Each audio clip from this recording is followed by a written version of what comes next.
I'm going to introduce you to something called the Subjective Units of Distress or Discomfort Scale, or SUDS for short.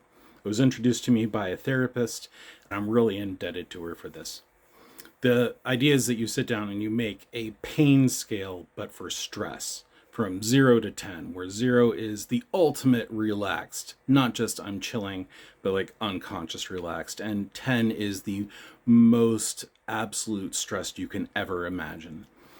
And then you go through those and you give the physical symptoms that go along with it.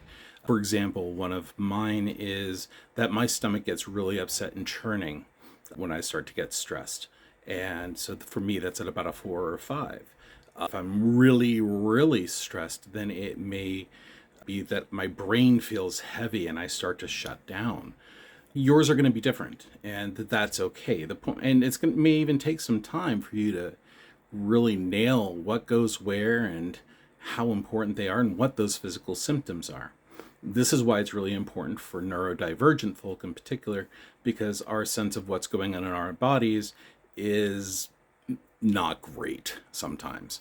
Where this comes in really handy is that after you make this scale, you don't just put it away, you set a timer or something and check yourself maybe once an hour, once every couple of hours, or even just at meal times at a regular interval and see where you're at, see how your body's feeling, and you deliberately stop and look at that stuff.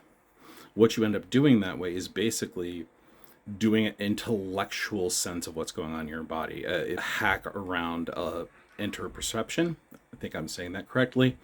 And to start to associate those things, those symptoms, so that you are aware of it. So, oh, right now I'm at a 3.